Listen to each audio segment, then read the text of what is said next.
una serata come questa, dicevo poco fa Elena, dovrebbe essere tra virgolette anche obbligatoria se vogliamo, perché insomma chi affronta queste attività è giusto anche che abbia una preparazione per non mettere in pericolo se stesso e anche gli altri. Questa sera siamo lieti di avere ospiti qui, delle persone che ci spiegheranno quali sono le tecniche e le accortezze per prepararsi al meglio quando si decide di affrontare la montagna. Io introduco Mattia Breganin e Giuliano Baracco, i membri del soccorso alpino che sono qui presenti questa sera, hanno portato per questa serata uno zaino che vediamo qui.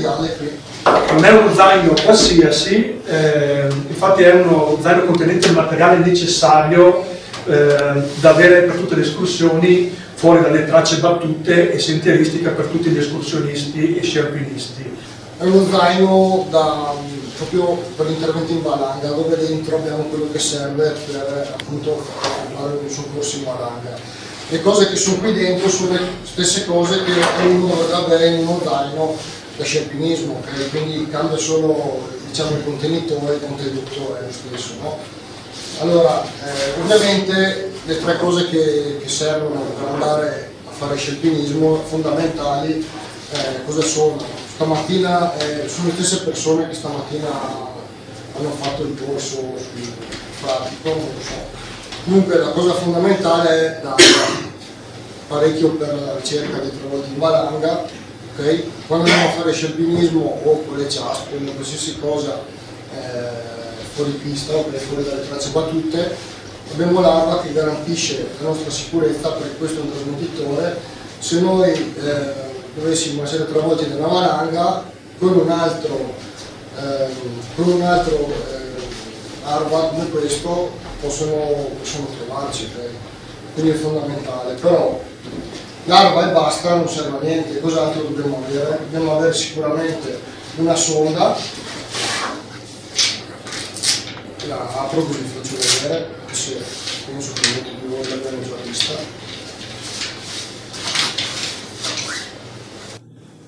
Ci serve perché quando localizziamo il travolto tramite lo strumento ARVA, okay, l'ARVA ci definisce un punto dove è la persona travolta. Per andare ad avere un contatto con il travolto, che potrebbe essere sotto 1 metro o 2 metri di neve, dobbiamo avere questa sonda di modo da andare a sondare la neve fino a che riusciamo ad avere il contatto della persona travolta. Quando abbiamo il contatto con la persona travolta sappiamo esattamente dove andare a scavare, okay? E per scavare appunto ci serve un terzo strumento fondamentale che è la pala. La pala da valanga, okay? Adesso ce ne sono di tanti tipi in commercio. È importante avere una pala robusta come questa in alluminio, okay? Quelle di plastica non vanno tanto bene perché non si riesce a scavare, sono leggere ma non si scava con le pale di plastica perché la valanga si compatta e diventa dura come il cemento. E se abbiamo una pala robusta allora riusciamo a scavare, okay? Fino ad andare ad estrarre il travolto, okay? Quindi abbiamo visto le tre cose fondamentali: sono ARVA, la sonda e la pala. Questo qui ci serve per andare a localizzare il travolto, okay? E questo è l'unico strumento. Questa sonda ARVA qui, no? Ci serve solo per andare a sondare, a trovare dei... adesso purtroppo mi sa con la pila scarica perché non l'ho messo. Questa sonda qui serve per, sui seppellimenti profondi, andare a localizzare con precisione il travolto, perché andare a sondare 2 metri di neve, ok, è difficile tante volte andare a localizzare precisamente il sepolto, okay? Questa sonda qui funziona in questo modo. Adesso metto quest'arma qui in trasmissione. Allora, questo suono qui è il suono che fa sempre quando la sonda è attiva. Man mano che mi avvicino facendo le sondate aumenta, così facciamo un suono più ravvicinato. Quando sono a 20 cm fa un suono fisso. Quindi l'apparecchio è addosso al travolto, esattamente, ok? Quindi quando io vado a fare le varie sondate, perché sapete che noi andiamo a sondare facendo un box di sondaggio, quindi una sondata ogni 30 cm, ok? Sui seppellimenti complicati, dove facciamo fatica ad individuare il travolto, questo suono qua ci indirizza verso la giusta direzione del travolto, ok? E quindi ci agevola su gran parte del lavoro. Adesso, questa qui diciamo che è una sonda abbastanza professionale, che la utilizza chi fa soccorso proprio, ok? Non è una sonda che uno scialpinista si porta a fare la gita di scialpinismo, anche se ce l'ha può aiutare, però è uno strumento abbastanza, non è così comune, ok? Comunque questo è il funzionamento. Spesso sentiamo parlare di incidenti causati da avverse condizioni meteorologiche, da temperature non adatte, e questo significa che non viene prestata molta attenzione a questo dettaglio delle condizioni meteorologiche. Volete darci dei consigli su come visualizzare i siti meteo e per la corretta progettazione dell'escursione o della camminata alpinistica? Tante volte anche noi esperti, no? Chiamiamo la guida voglio andare in Comelico, chiamo il Mattia o il Cino De Zolt della zona, che mi sa dire nella sua zona se è stato, quindi vado a chiedere informazioni chi è stato in quel pendio, in quelle esposizioni, nord e est, se ha soprattutto portato neve, se ci sono pendii dove c'è stato tanta neve e col ventato, ecco, dove può innescare delle valanghe a lastroni, quindi pericolosissimi per tutti i alpinisti e magari anche escursionisti che passano sotto, no? Quindi noi, oltre al bollettino meteo, quello comune del tempo, ma anche del grado di pericolosità che è generale, però a volte è meglio una chiamata in più all'amico. Chi si approccia chi deve partire per una camminata, mettiamo il caso che domani voglia andare a camminare in montagna, che siti sono da consultare principalmente? Ci sono quelli più affidabili, quelli meno affidabili, quelli più dettagliati ma anche col grado di pericolo, perché so che ARPAV è uno di quei siti, quelle piattaforme. Noi ci affidiamo qua, dopo andiamo su quello del bollettino di Bolzano, un comune. Sì, Trebimeteo, ci confrontiamo con altri, no? E cerchiamo di tirare fuori una media, insomma, delle pericolosità, no? E su questi siti, per una persona che non è un'esperta, può trovare tutte le indicazioni, sì, oppure sì, deve trova tutte le indicazioni, tutto sui siti, e dopo deve seguire, però sì, questo è ovvio che si deve improvvisare a partire a fare l'escursione della scia alpinistica, certo, sapendo che magari è un grado 3, c'è nebbia, come è successo poche settimane fa, che ha fatto pioggia, ti guardi anche nei giorni precedenti, non solo il giorno stesso, ma vai a vedere i giorni prima o anche la settimana prima quanto vento ha fatto, perché il vento è quello che porta la pericolosità, e anche dopo la pioggia, i vari cambiamenti climatici. Allora vai un po' quel giorno che vai a fare la tua gita, vai a precisare, insomma, no? In base a quello che è successo prima. Sì, c'è un trend. Esatto, è quello. Precedenti, insomma, sì. Che quasi solo un giorno. Si sente spesso queste notizie in cui uno va in alta montagna quando c'è caldo, eccetera, e senti dire ma quello cosa c'è andato a fare quel giorno lì?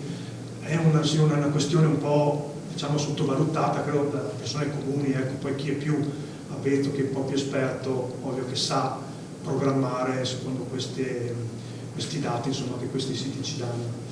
Però fino adesso abbiamo visto cosa fare per prevenire l'incidente, quindi come prepararsi, cosa portarci dietro, come avvengono anche i i recuperi, se vogliamo, dei travolti. Però capita purtroppo che durante delle escursioni, durante le sciate, passeggiate eccetera, ci sia l'emergenza, che insomma è un po' purtroppo ci stiamo attenti, ma può capitare anche ai più esperti. Quando siamo in una situazione di pericolo durante un'emergenza, chi dobbiamo chiamare e come dobbiamo comportarci se assistiamo ovviamente a un fatto, un incidente, ecco, in montagna? Allora, per quanto riguarda me, che sono tecnico di centrale, noi abbiamo Mattia, che è anche tecnico e istruttore tecnico del soccorso alpino e anche tecnico di aereo di soccorso, quindi meglio di lui qua anche come approcciarsi alla chiamata e al soccorso, meglio di lui in questo momento non troviamo. Per quanto riguarda me, per quanto riguarda la persona che si trova in difficoltà o ha il compagno travolto, la prima cosa da fare è valutare la zona, se è ancora di mettersi lui non in una situazione di pericolo, e dopo chiamare subito il SUME 118, la base centrale operativa, e poi allertare Falco. In questo caso c'è Mattia che è in centrale e si attiverà in assetto da neve per fare il sopralluogo in base anche alle coordinate che gli avrà dato la persona nella chiamata, e lui partirà per l'emergenza, che è un codice rosso, e andrà là sul posto, e lui racconterà dopo come opererà lui stesso e il cinofilo. Sì. Sì, ecco, Giuliano appunto ha detto il numero da chiamare, il 118, che attiva tutta la macchina dei soccorsi. Appunto, però prendo una parentesi, in Veneto abbiamo il 118 come numero di emergenza, okay? Se siamo già qui a Sesto in Alto Adige, teniamo a mente che lì è il 112, okay? Che non hanno il 118, il 112 è il numero unico di emergenza che dopo manderà il soccorso alpino, chi serve, come qui fa il 118, okay? Sono cose da tenere a mente, no? Dopodiché il 118 attiva il soccorso alpino, l'elisoccorso, tutto quello che serve per l'intervento che sia banale, qualsiasi genere di intervento, insomma. Se abbiamo visto l'attrezzatura adesso che sarebbe opportuno portarsi dietro durante le escursioni, sempre rimanendo in tema, se uno assiste a un incidente, c'è un compagno che rimane travolto, eccetera, cosa deve fare, e ci sono delle indicazioni su cosa non deve fare? Cioè, ovviamente sono situazioni di paura, di panico, immagino che comunque siamo tutti esseri umani e in quelle situazioni ci teniamo un po', ma cercando di tenere sangue freddo, cosa bisogna fare in quel frangente? Iniziare a scavare, iniziare a ricercare, correre, mettersi in salvo ovviamente? Allora, l'intervento in valanga è, penso, l'intervento più complicato che possa capitare sempre, no? La cosa da fare prioritariamente è, sapete che una persona in valanga la media di sopravvivenza è del quarto d'ora, no? Dopodiché la curva di sopravvivenza cala drasticamente, no? Più a lungo si sopravvive solo se fortunatamente il sepolto ha una sacca d'aria davanti la bocca che gli permette di respirare, sempre che non abbia subito traumi nel travolgimento, perché nella valanga le persone vengono abbastanza traumatizzate, insomma, quindi vabbè. Se uno ha la fortuna di sopravvivere, di non subire traumi, comunque in un quarto d'ora dopo subentra l'ipotermia e quant'altro, quindi il metodo più efficace di soccorso è l'autosoccorso da parte di chi era con noi a fare la gita in quel momento, okay? Quindi sicuramente è quello che fa prima a trovare la persona, tra il compagno travolto, perché per quanto veloci i soccorsi difficilmente arrivano prima di un quarto d'ora, okay? Quindi quello che voglio dire io è, prima di tutto bisognerebbe comunque avvisare il 118, perché il 118 nel frattempo attiva tutta la macchina dei soccorsi, okay? Dopodiché, senza perdere troppo tempo col 118, bisognerebbe anche, in centrale lo sanno, bisognerebbe anche tagliare un po' corto con loro, bisogna mettersi a cercare con l'ARVA il nostro compagno, ok? Al 118 al momento diciamo solo l'incidente che è successo, ok? Gli dobbiamo dare un luogo perché altrimenti loro non sanno dove arrivare, possibilmente se ce le abbiamo a portata di mano, ma non è indispensabile, le coordinate, però se non ce le abbiamo già noi li diciamo, che ne so, Vallo Popera, non sanno già loro, lui che lavora in centrale anche sa già trovare le coordinate del Vallo Popera, ok? Eventualmente dargli 2 indicazioni sul meteo, c'è visibilità, non c'è visibilità, questo cambia la vita se mandare un elicottero, anche se ci proverà lo stesso, ok? Queste cose qui. Dopodiché l'autosoccorso è fondamentale per riuscire a tirare fuori il nostro compagno dalla neve. Vuol dire ricerca ARVA prima di tutto, ma fondamentale anche la ricerca a vista udito. Vista udito cosa vuol dire? Che magari il nostro compagno è rimasto semisepolto con una mano di fuori, ok? Se io facendo la ricerca ARVA vedo un braccio che spunta dalla neve, vado lì subito e con 2 manate lo tiro fuori senza perdere tempo a cercare con l'ARVA. Tante volte ci si fissa sulla ricerca ARVA, no? In tanti esami, prove che abbiamo fatto noi, vediamo la gente che si fissa sull'ARVA, soprattutto su questi ARVA moderni, perché quelli vecchi avevano solo il suono. Questi moderni hanno lo schermo digitale, le frecce, 1000 indicazioni, quindi le persone vanno avanti a testa bassa guardando lo schermo e passano, passi vicino a una persona che è semisepolta, no? Okay? E non la si nota. Quindi vista udito importante. Udito, se una persona è semisepolta, magari fin qua è impossibilitata a muoversi, ma vi sta chiamando, sta urlando, sentite, per quello anche udito, no? Cioè la vista udito insieme alla ricerca ARVA è molto importante, okay?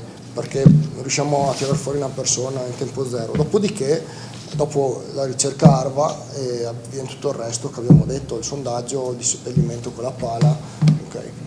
Il CAI, il Corpo Nazionale Soccorso Alpino, in collaborazione con il Ministero del Turismo, hanno realizzato un progetto che ha reso possibile la creazione di un'app, giusto? Un'app gratuita che si chiama GeoRescue, che è un'iniziativa, questa secondo me, da sottolineare perché è uno strumento che ci può salvare la vita in caso di emergenza. Ci volete spiegare come funziona, come fare per scaricarla, installarla sui nostri dispositivi? Il funzionamento è molto semplice. In caso di necessità reale hai 3 opzioni, dopo correggimi se sbaglio, perché non ho mai attivato, io ho solo preso in carico quando ero in centrale, da chi ha avuto bisogno, quindi hai 3 opzioni di confermare l'aiuto. Alla terza arriva la chiamata alla centrale operativa di Torino o della Sardegna, perché sono convenzionate loro H24, e loro girano una chiamata alla base operativa di dove è l'operazione, l'intervento. Io che sono in centrale prendo in carico, centrale di Pieve, prendo in carico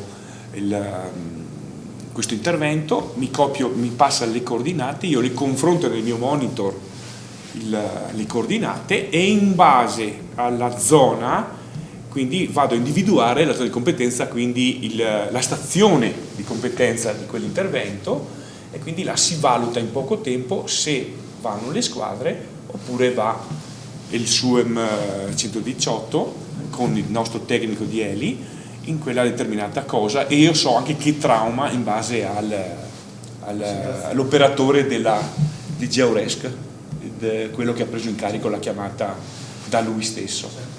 E da là, in pochi istanti, là si decide con la centrale decide di mandare Falco con il tecnico a bordo, via di soccorso, e andare sul posto per salvare la vita o comunque portare in salvo il paziente, insomma lo sci alpinista, l'alpinista, l'escursionista.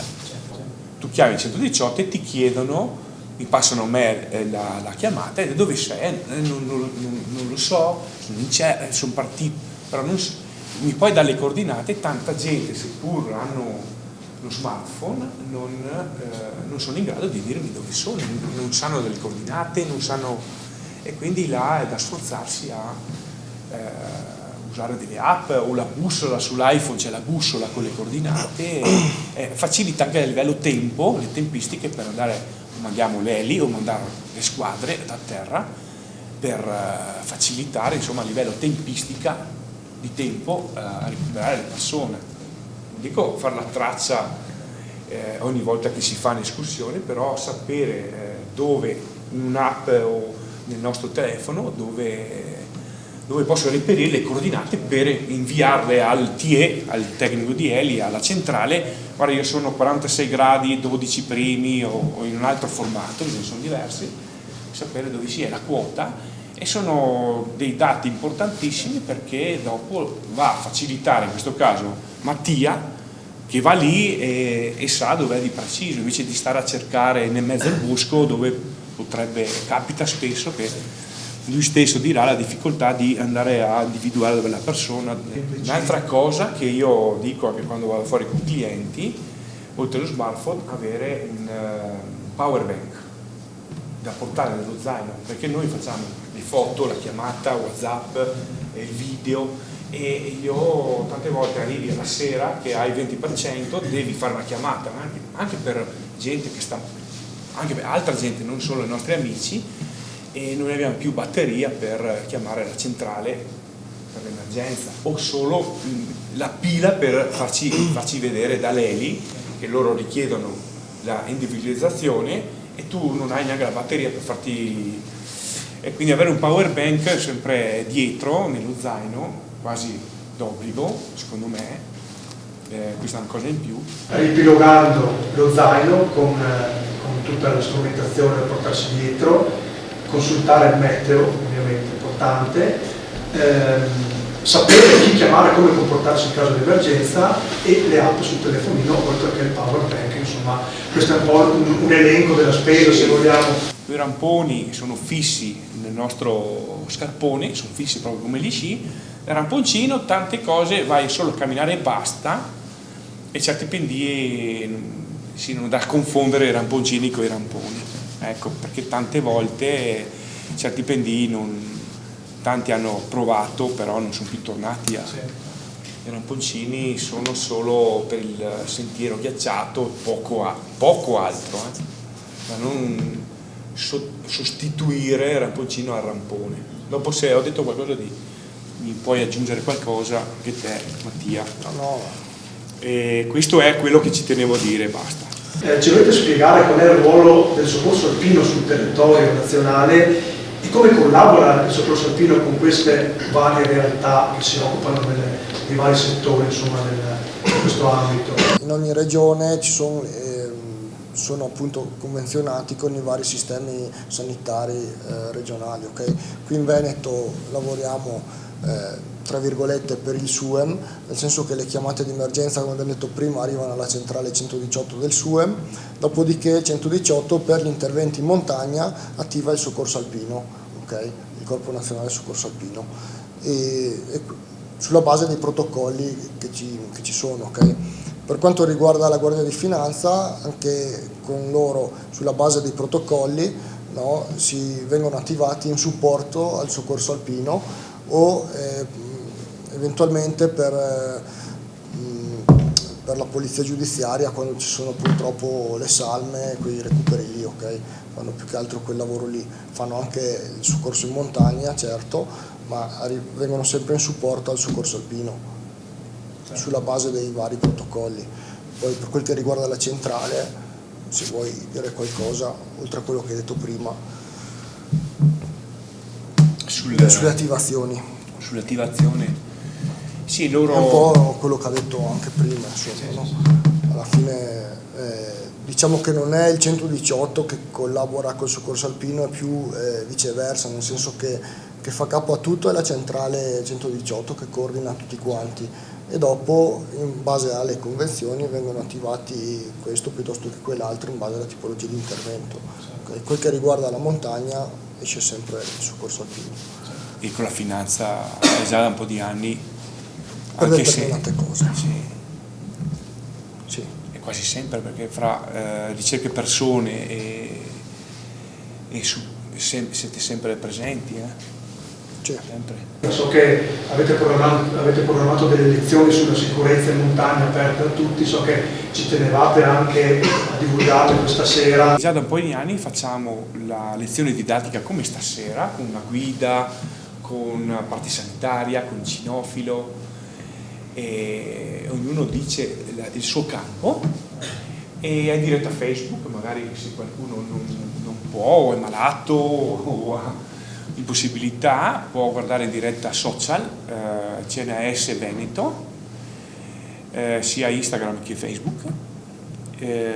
La lezione la terremo a Pieve di Cadore il 19, il venerdì, e il 21 gennaio saremo a Casarazzo.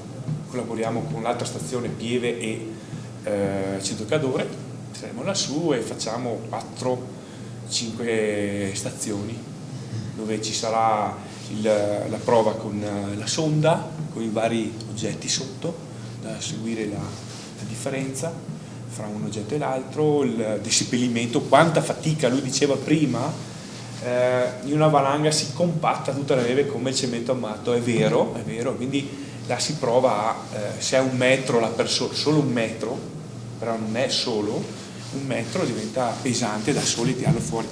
E dopo ricerca ARVA, magari qualcuno non ce l'ha, e quindi il tempo ora che succede l'incidente, che tu chiami e tu parti, capisci anche quanto tempo è stando calmi a ricercare la persona.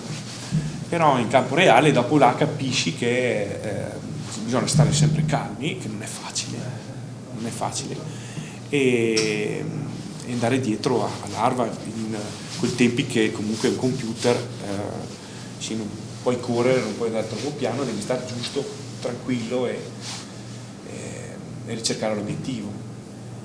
Oltre al meteo, oltre a sapere dove si è, la cartina, l'obiettivo dove andare, quindi quando ti chiamano dalla centrale dove sei devi rispondere: guarda, non so la quota perché non ho l'altimetro, però sono su quel sentiero numero CAI, però essere equipaggiati. Oltretutto avere lo zaino in una certa maniera, l'abbigliamento, i scarponcini, in base a quello che stai facendo, essere equipaggiati. Puoi trovare come quelli di stamattina di ieri sera, che erano scappa ginnastica con la valigia, ti puoi improvvisare andare in montagna. Il prossimo ospite che abbiamo già visto all'inizio, che è Gianluigi Nagata, presidente del CAI, nostro medico. Come ci si prepara? Sicuramente la parte meteorologica è fondamentale. Purtroppo vediamo tanti appassionati che magari partono senza informarsi molto dove, come è il percorso, la lunghezza, i tempi e tutto quanto. Allora, meteorologia è importante informarsi sul tempo. Ormai gli strumenti, c'è l'ARPAV Veneto, il meteo dell'aeronautica militare, Veter Online, ci sono tantissimi siti dove ci sono previsioni meteo, e le previsioni meteo sappiamo che quelle più affidabili sono quelle dell'1-2 giorni e sono molto importanti. Vi faccio un esempio, magari programmo di fare un'escursione di 6, 7, 8 ore, quindi una bella escursione della giornata intera, poi la sera prima, il pomeriggio precedente, temporale a metà giornata. Beh, qui da noi capita molto raramente per quello, o primo pomeriggio. Allora, ovviamente, se faccio un'escursione molto lunga che ci occupa una giornata con una previsione di tempo di un temporale a metà giornata, magari per quel giorno cambio itinerario, faccio una cosa più breve, oppure dovrei partire prestissimo per rientrare per tempo.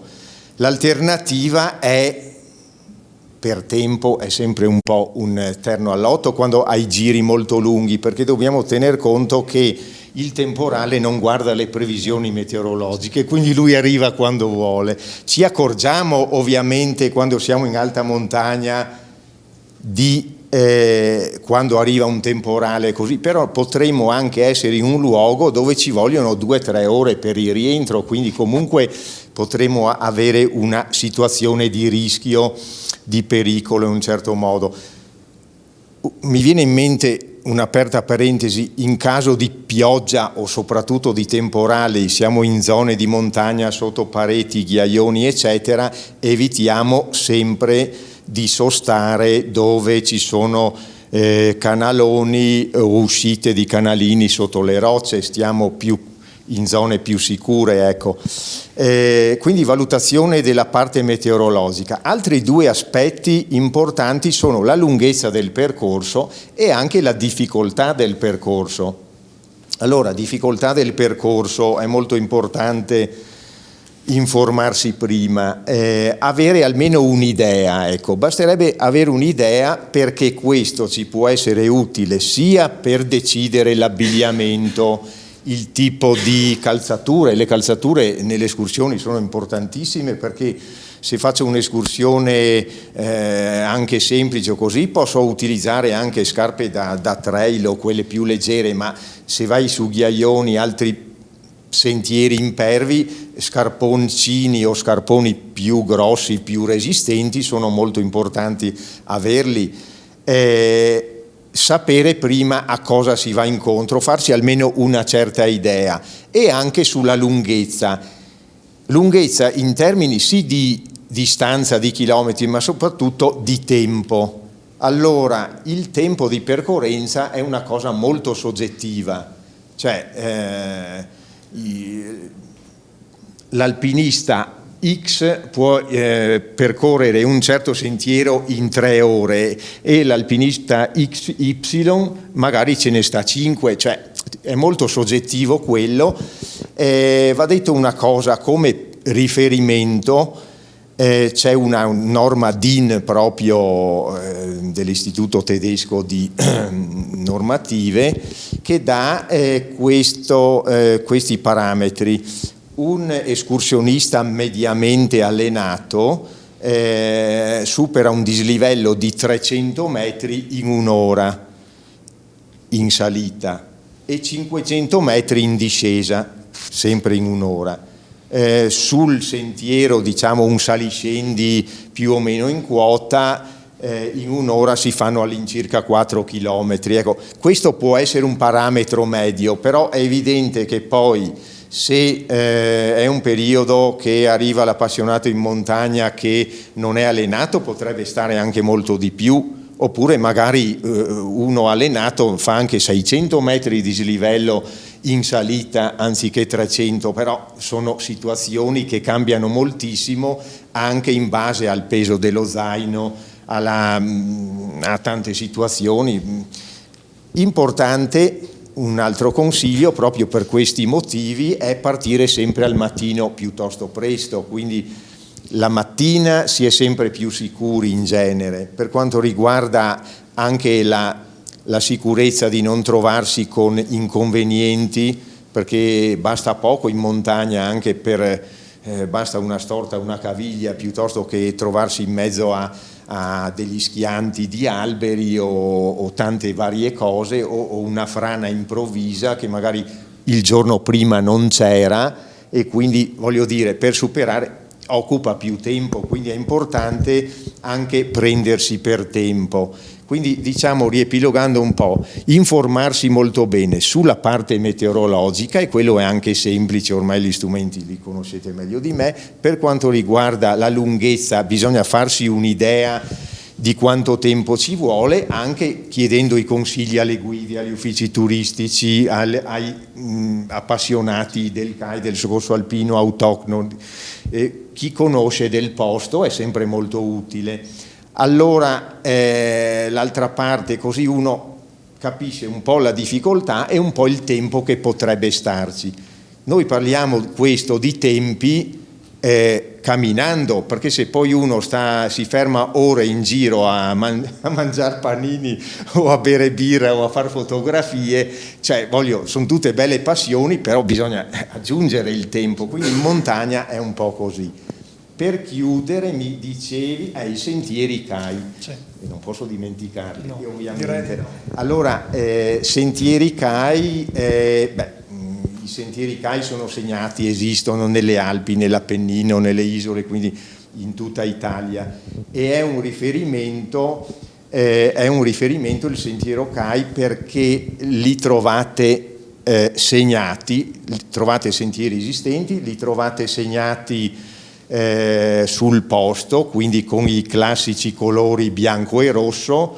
Quando li trovate le bande bianco e rosso, sapete che è un sentiero che è soggetto al CAI, quindi sentiero del Club Alpino Italiano, e che la cui manutenzione viene fatta dai volontari del club. Oltretutto, e quindi ogni sezione, in Italia ci sono oltre 520 sezioni del CAI, ogni sezione ha la competenza su un suo territorio.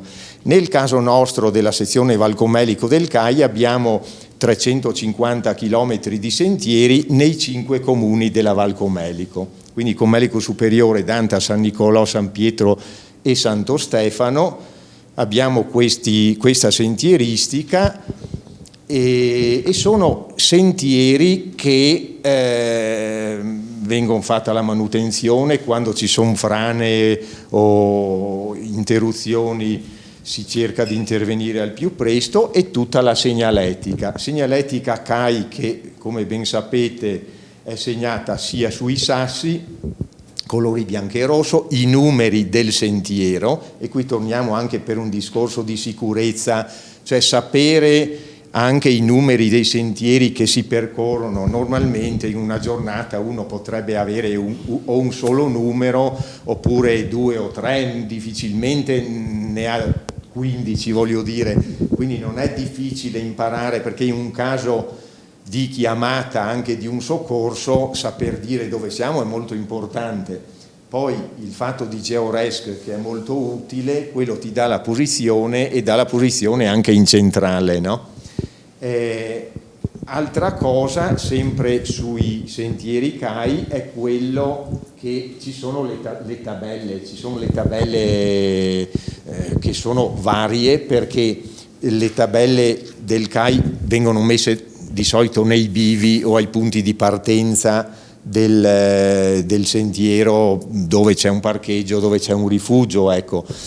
E la manutenzione dei sentieri, quindi diciamo lì non è niente di dovuto, però è un merito dei volontari, ce ne sono alcuni anche qui, e allora voglio dire, può capitare a chiunque che un sentiero oggi è perfettamente percorribile, la mattina dopo ha un'interruzione, ha un problema, ma non è che il CAI ha i vigili del fuoco che arrivano subito, cioè voglio dire, noi siamo soggetti a tante cose, anzi devo dire che noi anche come CAI Valcomelico abbiamo un bel gruppo di volontari che curano molto la manutenzione. La segnaletica è nuova, ci manca ancora la Val Visdende, che contiamo nel 2024 di completarla, e comunque diciamo che cerchiamo anche di darci da fare per quello. Per finire volevo anche dare una risposta alla richiesta di Elena, della vicepresidente del consorzio, perché ho proprio qui con me questa cartina. È importante perché le tracce dei sentieri, sicuramente ormai ci sono tantissime app adatte, ci sono i siti internet, ci si informa moltissimo, ma quando siamo in montagna cioè non è niente di scontato, sia per un discorso di batterie, di ricariche dei cellulari, come riferivano prima gli esperti del soccorso alpino, ma anche perché ti puoi trovare tranquillamente in qualsiasi momento in una zona che non riceve, che non ha campo. Quindi il consiglio è quello di avere sempre una cartina topografica, una cartina dei sentieri nello zaino, perché specialmente tipo le tabacco, queste che hanno una scala al 25.000, lì le isoipse, che sono le curve di livello, sono molto chiare, e uno si fa l'idea sia delle tracce, perché sulle cartine ci sono tutti i sentieri CAI. Insomma, è raro che ci siano poi degli errori o qualche mancanza, normalmente ci sono tutti, anche perché ormai da alcuni anni, da diversi anni in tanti casi, vengono inserite sulle carte con le tracce GPS, non più segnate a matita come una volta. Quindi traccia GPS, c'è una sicurezza che sono esatte, e avere una cartina è molto importante, ma specialmente nei casi dove non conosciamo quel tipo di territorio. Se noi abbiamo dei punti anche di riferimento, già siamo molto avvantaggiati con la cartina, ma se andiamo in una zona totalmente sconosciuta, oltre alla cartina ci andrebbe anche una bussola, perché se non hai dei riferimenti, un monte conosciuto piuttosto che altro, potresti confonderti un po'. Cioè sempre informarsi prima sulle cose e avere la possibilità quindi di avere una cartina in zaino. Questa è una cartina che abbiamo fatto come CAI Val Comelico, è la prima cartina che comprende tutto il territorio del Comelico, e qui ci sono moltissime informazioni, di quelle anche che vi ho un po' accennato, e dove ci sono consigli per le escursioni, per la sicurezza, per il soccorso alpino, perché questa cartina dietro è piena, non è bianca come le altre tabacco, ecco. L'abbiamo fatto con la tabacco, e ha tutti i sentieri perfettamente aggiornati, quindi questo quindi diciamo sia la tecnologia, però va bene anche la tradizione, insomma le cartine di carta, ecco, non sono quello sono importanti. Direi che è molto importante. Noi anche con i ragazzi lo diciamo, e nelle gite del CAI con l'alpinismo giovanile insegniamo più a gestire le cartine, perché tanto sulle app sono più bravi di noi, sì. Però sulle cartine sono importanti, perché così zone che non hanno campo o interruzioni per cellulari che magari uno lo perde anche, o cade, si rompe o si scarica, cioè meglio avere anche il cartaceo con sé. E quella cartina dove si può trovare, insomma, se uno è interessato a... Sì, queste cartine le abbiamo, sono anche in vendita, quindi ne abbiamo anche qui stasera, chi volesse approfittare di averle, e poi hanno dei bei consigli anche dietro, sia su itinerari che abbiamo in Comelico, sia la parte un po' culturale del Comelico da visitare, e anche tutta la parte della sicurezza, di come si può programmare un'escursione, e poi i tempi di percorrenza. Ad esempio qui c'è un diagramma dell'Istituto Svizzero dei Sentieri, che bisogna dedicarsi un pochino, però con quel diagramma uno potrebbe stabilire semplicemente, sovrapponendolo alla carta, i tempi di percorrenza di un itinerario, ecco. Quindi si trova nei negozi qui in giro, in caso se qualcuno vuole... Sì, ci sono anche in vendita nei negozi, e anche sì, giusto, al consorzio, ovviamente. Quello che non ha qua stasera, che vuole acquistarla, magari se è interessato la trova. Hai accennato poco fa insomma, dei volontari del CAI, eccetera. Non si vuole dire una parola sull'attività, su come è organizzato il CAI, su cosa fa. So che qua sono quasi tutti soci, dicevamo prima, quindi un po' i fartuselli questa sera, però insomma, che cosa fa il CAI in 2 parole? Qualcosa, facciamo 2 parole comunque, così ci rinfreschiamo un po' le idee anche per i nostri soci qui presenti. Però il CAI, con le sue sezioni che sono operanti sul territorio, è suddiviso per territori. Noi con i nostri volontari abbiamo la manutenzione sentieri, la segnaletica sui sentieri, quindi tabellazione, segni che sapete bene vengono messi sui sassi, sugli alberi, gli ometti in alta montagna, eccetera. E poi essere soci CAI è anche una bella cosa, cioè non è che io devo convincere nessuno, però il CAI ha oltre 150 anni di storia, è nato prima dell'unificazione dell'Italia, cioè voglio dire è un'associazione di oltre 340.000 soci in Italia, 520 e rotte sezioni, e che operano sui territori. Il socio CAI cosa ha? Beh, oltre alla passione che può condividere e alla possibilità di partecipare alle escursioni, a tutto l'escursionismo, ai corsi non solo della propria sezione ma di qualsiasi sezione in Italia, riceve una rivista, la rivista proprio si chiama del Club Alpino Italiano, che è un bimestrale.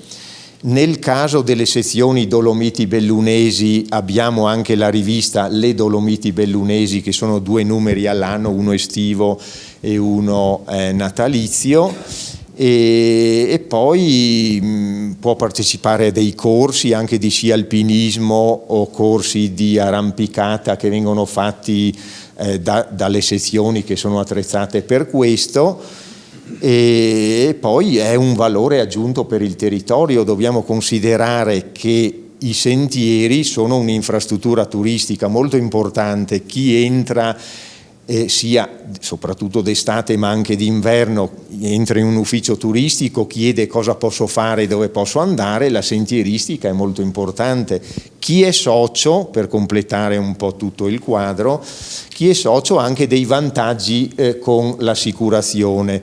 Il socio paga una quota annua, ha una tessera di riconoscimento e ha diritto a degli sconti sui rifugi in tutta Europa, rifugi CAI, ben inteso, non i rifugi privati, e automaticamente ritorno con i nostri amici del soccorso alpino, che comunque è un ramo come le guide alpine che fa parte del CAI, è una casa comune che sostanzialmente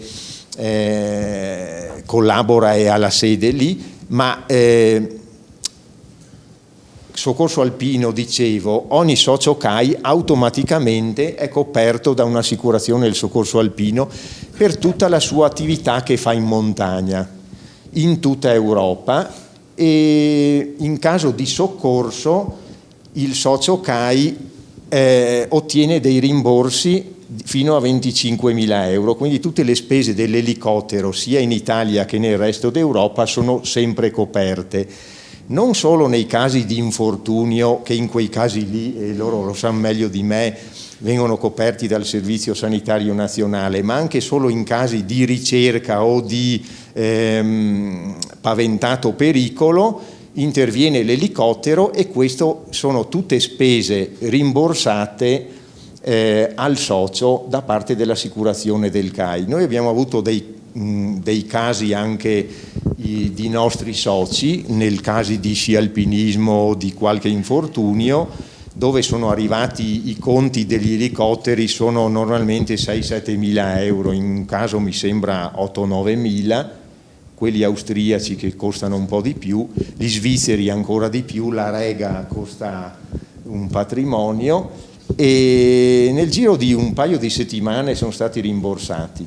Cioè, per dirvi, c'è anche un vantaggio non di poco, ecco. E oltretutto, oltre quindi all'assicurazione soccorso alpino in tutta Europa, e questa è valida per tutte le attività di arrampicata, di ferrate, di escursionismo, di mountain bike, di e-bike, di torrentismo, di ghiaccio, di speleologia, dello sci, quindi sci da discesa, sci di fondo, sci alpinismo, freeride, tutto questo range di attività di montagna è tutto coperto da questa polizza di soccorso alpino. Altra cosa è una polizza infortuni, che è sempre valida per tutte le attività all'interno del CAI, quindi la sezione organizza un'escursione, una gita, un'arrampicata, una ferrata, una giornata fuori, e è sempre praticamente coperta anche a livello di infortuni. C'è poi la possibilità di estendere con un costo di 126 euro annuale in più questa polizza assicurativa infortuni anche alla propria attività personale. L'ultima cosa interessante, voi sapete bene che dal 1 gennaio 2022 c'è l'obbligo per chi frequenta e percorre le piste da sci di avere l'assicurazione e responsabilità civile. Il CAI, con solo i 12,50 euro aggiuntivi, un socio ordinario ha la copertura di un anno sulla responsabilità civile per sé e per tutta la famiglia. Si devono essere soci CAI ovviamente, e quindi è veramente un costo vantaggiosissimo, con un massimo di 40 milioni. Quindi insomma, qui sono tutti non è poco. Ricordo che gli accompagnatori di queste escursioni offerte dal consorzio sono proprio tra gli accompagnatori ci sono Paolo Salvini e Giulio De Martino Topranini, che sono ospiti qui questa sera, che tra poco conosceremo, quindi non so se volete dire qualcosa voi. Le nostre sono più cartine a uso turistico, diciamo, no? Per dare un po' delle indicazioni semplici ai turisti che entrano negli uffici e ci chiedono cosa si può fare in zona, per cui abbiamo individuato alcune escursioni, quelle che noi riteniamo non più belle, però magari un po' più adatte a tutti e anche in alta quota, e alcune invece di collegamento tra tutti i paesi del Comelico, da fare in bicicletta, quindi in e-bike o anche con la mountain bike per i più esperti, però sono passeggiate che si possono fare tranquillamente anche a piedi. La parte dietro quindi è descrittiva, ci sono delle foto e le abbiamo tradotte in 3 lingue. Questa qui è un po', diciamo, la novità, è quella che la proposta un po' nuova, no? Per adattarci un po' alle richieste anche dei turisti che arrivano dall'estero, sempre più numerosi, insomma tutti gli anni, auspichiamo siano anche in aumento. E la parte davanti invece è molto semplice, molto intuitiva, e noi le proponiamo sempre consigliando comunque di avere una cartina per esperti, perché queste, come dicevo, è semplice, ma può dare un po' lo spunto, ma sempre comunque affiancata a una cartina con i sentieri CAI e molto più dettagliata e molto più completa. Volete dire qualcosa sulle escursioni? Sulle escursioni noi da un paio d'anni abbiamo iniziato cioè facciamo queste proposte, Sentieri in sicurezza l'abbiamo chiamata, no? Auspicando che chi frequenta il Comelico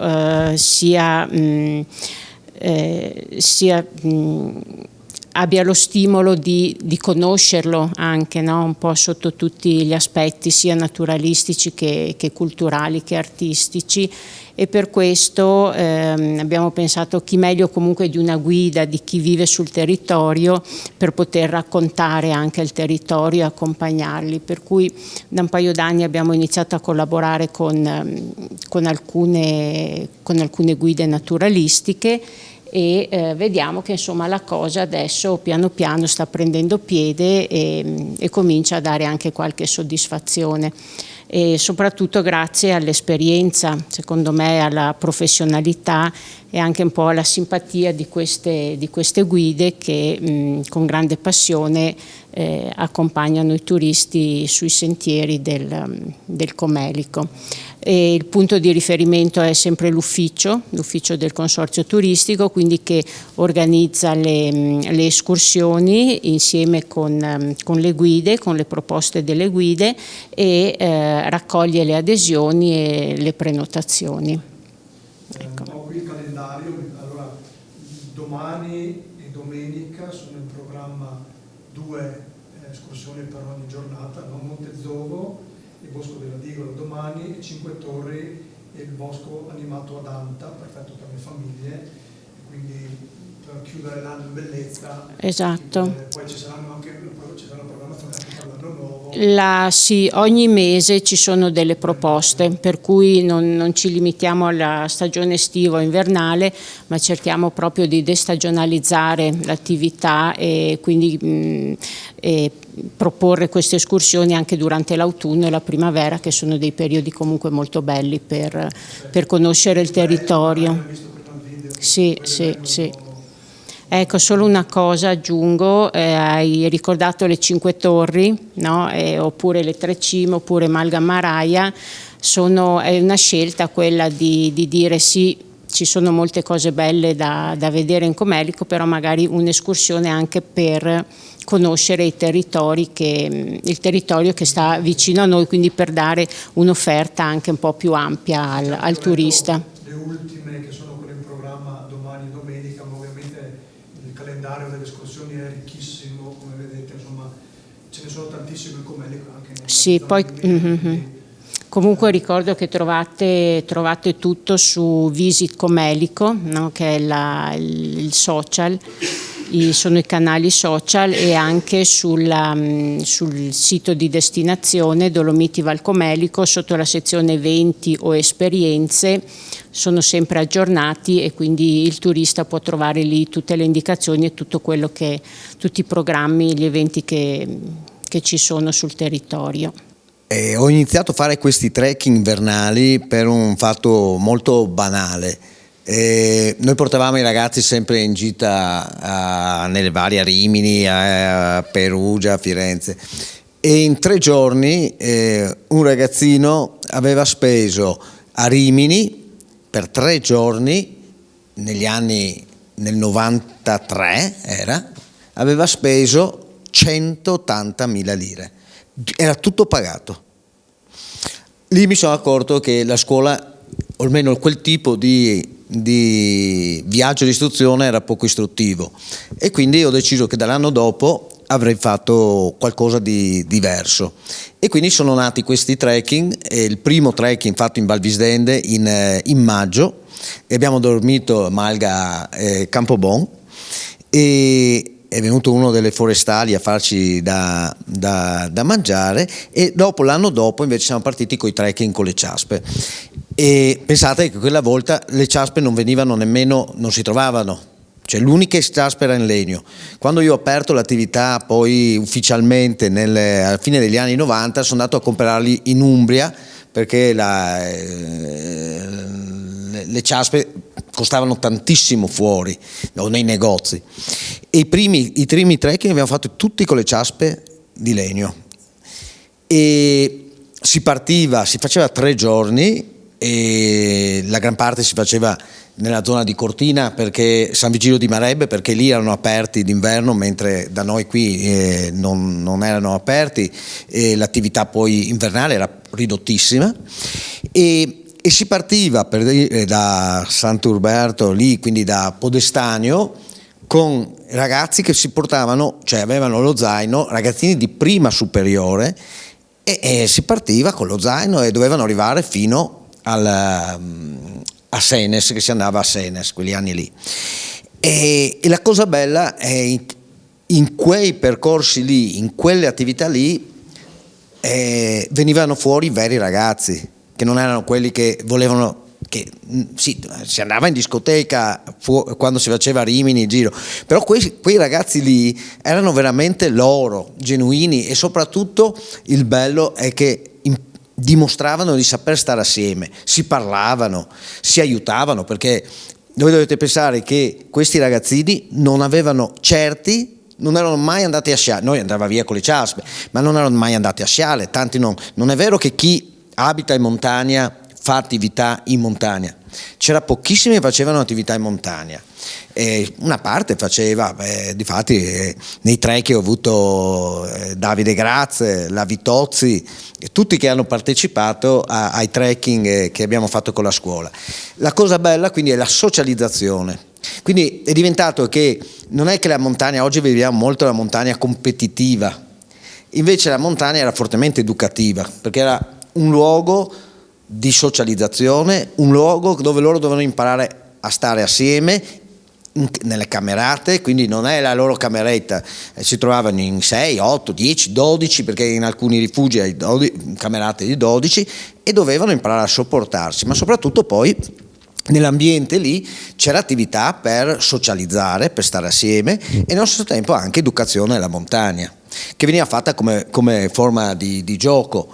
In questo diciamo che io avevo 4 apparecchi, quindi e quindi li facevo giocare, si dividevamo a squadre e facevamo le Olimpiadi, quindi avevano i tempi per andare a cercare con l'arva, poi avevo il cane da valanga e quindi in quegli anni lì ovviamente mettevo sotto uno e dovevano col cane veniva, allora loro erano contentissimi che il cane, quindi era tutto un modo per stare assieme ed è stato veramente grande esperienza. Io ho fatto veramente tanti trekking, perché alla fine ne ho fatto una cinquantina e quindi ogni volta hai intorno ai 15, 20, 25 ragazzi, quindi diciamo ho avuto l'opportunità di aver fatto fare esperienza a quasi 1000 ragazzi e l'ho esportata non solamente alla ragioneria ma anche al liceo qui, e poi negli ultimi 6 anni ho lavorato a Belluno e ho esportato questa esperienza anche a Belluno. Ma la cosa bella è che, per esempio, che un anno una classe di quarta ha voluto rifare l'esperienza di nuovo, ecco. E poi il bello perché veniva raggiunta sempre qualche cima, abbiamo fatto il Sella di Senes, il Chaval, quindi anche cime piuttosto, sì. Siamo sempre stati fortunati, si andava a fare la cima, solamente Pericolo Valanga doveva essere uno, ecco. Però ecco, poi io parlavo delle valanghe, parlavo un pochino dei pericoli, ecco. Io penso quello che si è detto prima, che senz'altro l'elemento tecnico oggigiorno, la tecnologia ci aiuta tanto, però la cosa importante è creare una cultura della montagna, e questo è un problema perché i nostri mezzi qua sono potentissimi, molto utili, però anche sono un impatto. Uno legge, dice voglio andare qua, non hai neanche finito una cima, voglio andare a fare quell'altra cima, e quindi in questo senso per mio conto è poco educativo. Ecco, bisognerebbe formare i ragazzi alla cultura della montagna, e questo è molto difficile. Sì, poi abbiamo visto poi tra l'altro quello che succede poi a chi non ha la cultura della montagna, che poi si mette a rischio, insomma. Sì, ma io penso che anche chi ha la cultura della montagna, tanto perché ormai siamo presi talmente tanto dal fatto che c'è pericolo 4 e si va lo stesso a farsi alpinismo. Perché? Perché hai l'airbag, perché intanto c'è qualcuno che ti verrà a soccorrere, e invece bisognerebbe avere anche in questo, trasmettere che se pericolo 4 non ti muovi. Sì, buon senso. E a proposito appunto di queste situazioni magari un po' particolari, di pericolo eccetera, no? Allora, sei un esperto di arrampicata, non abbiamo detto Sì, ormai ho passato gli anni, sì, però sono stato, dai. Stato esperto di arrampicata, però hai fondato comunque un... Sì, più che altro era un motivo, quello che abbiamo fondato insieme a Iccio e a Costantino Pinazza, era per dare un'opportunità ai ragazzi all'interno di una realtà come Domegge di avere una palestra di arrampicata. Ecco, in Parete c'è stato o c'è, insomma, qualche momento in cui hai avuto paura, insomma, no? Come si gestisce la paura in Parete e come si può gestire questo timore per essere poi trasformato in prudenza? Quindi uno lo sa che insomma una certa situazione porta una paura, quindi si adegua e si prepara, insomma. Allora io penso che chi va ad arrampicare deve essere consapevole che va a rischiare comunque, ecco. Poi io differenzierei la paura dal panico. Cioè la paura è un elemento positivo, cioè nel momento che hai paura forse riesci anche a darti un limite, ecco. Il problema invece è il panico. E allora io arrampicando forse poche volte ho avuto sì la paura così, ma non il panico, no.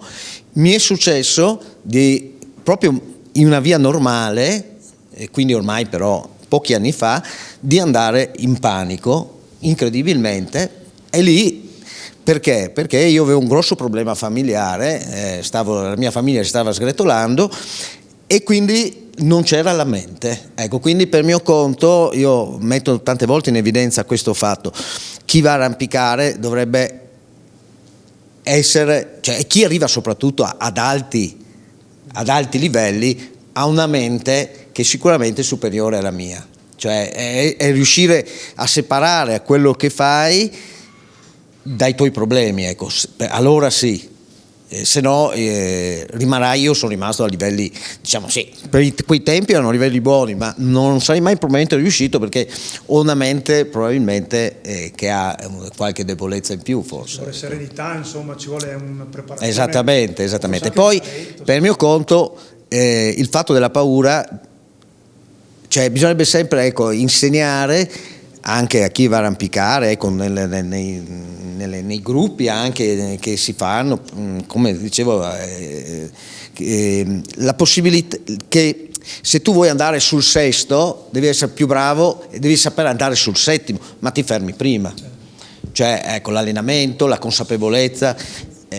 Uno dei problemi a mio avviso oggi è che noi in giro, soprattutto se noi andiamo a prendere non so, le zone anche di pianura, ci sono le palestre dell'arrampicata, quindi uno arriva qui convinto di avere una grande preparazione perché in palestra puoi fare molto di più. E invece andare a arrampicare vuol dire saper chiodare, saper assicurarsi, autoassicurarsi e quindi leggere la montagna, leggere anche il pericolo, ecco. Nelle attività che fai assieme al consorzio, quindi l'accompagnatore, passeggiate Sì. naturalistiche, eccetera, qual è l'approccio, insomma, che hai nel realizzare queste attività? Cioè interessare, incuriosire chi ascolta, Io allora ti dico, il mio approccio fondamentalmente, io sono geologo, quindi il mio approccio è anche lì con Telebelluno è quello, abbiamo scelto quell'obiettivo lì.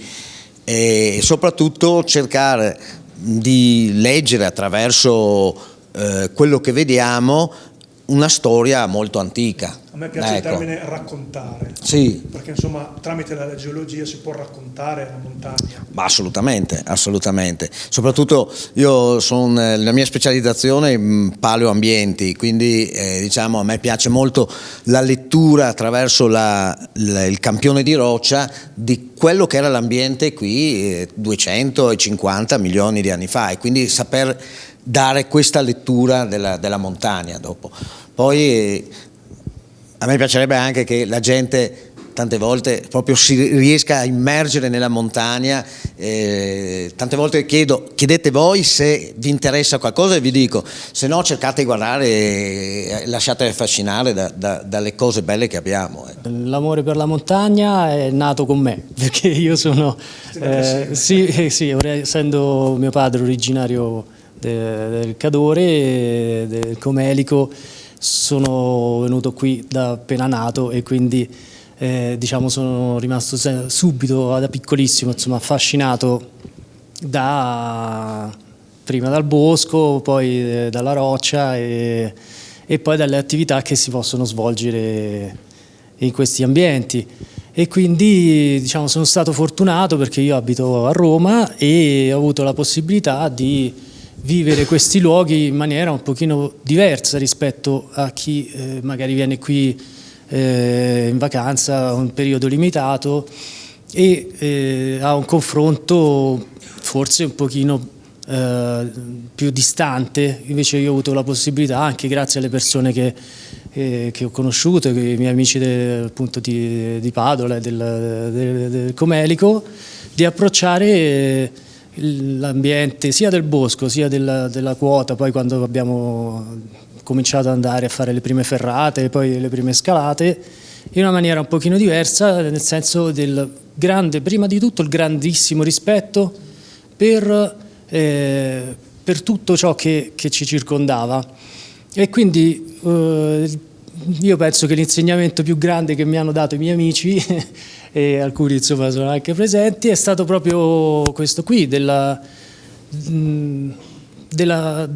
prudenza, e perché dovuta al rispetto e al rendersi conto di essere un ambiente che è molto più grande di noi e quindi va conosciuto, e quindi diciamo è un racconto che si svolge attraverso dei segni. Quindi quando andiamo a scalare cominciano delle nuvole, quello è un segno e va interpretato, e quindi lì nasce una specie di letteratura che noi riusciamo a tradurre, e sappiamo che dopo un po' quelle nuvole si assembreranno e verrà a piovere. E questo è un abbozzo, diciamo così, di letteratura e quindi dal segno che la natura ci dà noi riusciamo a costruire un racconto personale che è quello che magari prevede anche qualcosa che succederà in futuro, quindi può essere un temporale, può essere la slavina, perché se conosciamo il segno che ci dà la neve, i vari colori, la densità, i rumori che fa la neve quando la calpestiamo, riusciamo a ricostruire un racconto che è quello della neve che è caduta precedentemente durante la stagione su un pendio che si è formato in era geologica. Insomma, questo racconto si può estendere. La lettura di quello che ci ha scritto la natura, tra virgolette, Praticamente insomma, sì. E il rispetto è anche fonte di curiosità, perché rendendosi conto di questo meccanismo enorme nel quale uno ci si trova a muovere, e uno comincia a chiedersi sì, ma perché questo, ma perché quell'altro, perché su e giù, perché, e quindi la passione ti porta a conoscere sempre di più e quindi a indagare campi che magari appunto non, per io gli studi che ho fatto, insomma, ci sono stati anche esami che parlavano, quelli di geografia per esempio, che parlavano appunto e studiavano l'ambiente della montagna, l'economia e via dicendo. E però di mia spontanea volontà mi sono letto il manuale delle valanghe, perché mi incuriosiva capire, poi parlando con le persone, andando in giro con gli amici, nelle varie esperienze, si apprezzano tutti questi piccoli dettagli che poi messi insieme, costruiti, diciamo, costruendo questo racconto, si riesce in qualche modo a entrare in relazione con questo ambiente. Questa relazione è quella che secondo me è l'elemento fondante della sicurezza, perché ci permette di essere sia in relazione con noi stessi, nel senso che sono in un ambiente che ha bisogno di essere interpretato, devo poter leggere questi segni. Se non li leggo, è un grosso problema, può essere un problema molto molto grosso. Anche leggendoli può succedere qualcosa, perché è un ambiente difficile questo. Ecco, e quindi è un connubio proprio che è scaturito, insomma, inscindibile, insomma, da quando sono nato quasi praticamente. Abbiamo visto poco fa anche i video, insomma, la montagna è anche fonte di ispirazione, insomma, a livello artistico e non solo, perché immagino che comunque chi ha l'amore per la montagna, gli esperti che abbiamo visto qui questa sera, voi guide, gli stessi membri del CAI, il presidente, insomma, sia una sorta di legame strettissimo, insomma, quindi può essere sicuramente, come ben dicevi, una forma d'arte. Infatti la domanda che volevo farti, ma hai già risposto, se la montagna può essere vissuta come una forma d'arte, decisamente sì, direi, perché...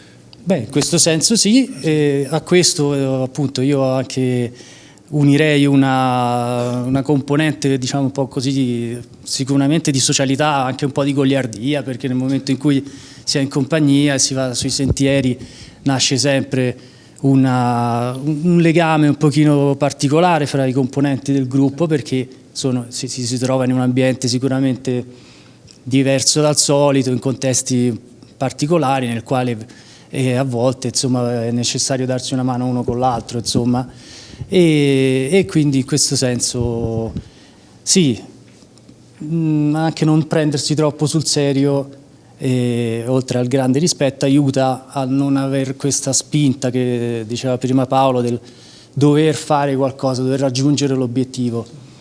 Se ci sono le condizioni si va, se le condizioni non ci sono, quindi se si legge quello che ci dice l'ambiente e le condizioni non ci sono, non si va, si rimanda un altro giorno, insomma adesso non è, c'è questo appunto un po' di umiltà, un po' di rispetto e questo secondo me aiuta molto anche per il discorso della sicurezza, insomma. Anche tu come Paolo e come anche altri esperti collaborate col consorzio turistico per queste esperienze di escursioni in montagna, no? Come sia per te che anche per Paolo, questa non è la vostra attività principale.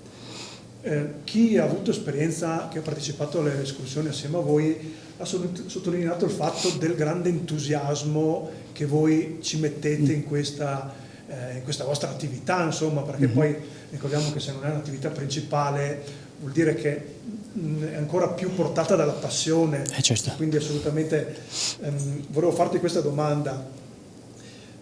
Come fai a trasmettere questo entusiasmo che tu hai a coloro che accompagni? Come cerchi di far innamorare, trasmettere il tuo amore per la montagna anche a loro, di farli innamorare della montagna? Qual è il tuo approccio, insomma, Intanto la preparazione personale, quindi come guida GAE ho avuto una formazione che ha toccato tutti i vari settori, che sono quelli sicuramente la sicurezza in primis, che è stata uno degli argomenti fondanti della nostra formazione, e poi anche diciamo delle tecniche e delle modalità per poter trasmettere la propria passione alle persone che vengono con noi, che sono comunque persone che alcune hanno già avuto esperienze, vogliono, diciamo, approfondire e trovare altri stimoli, altri punti di vista da una persona che magari appunto ha occupato più tempo della sua vita a ricercare e a studiare, insomma,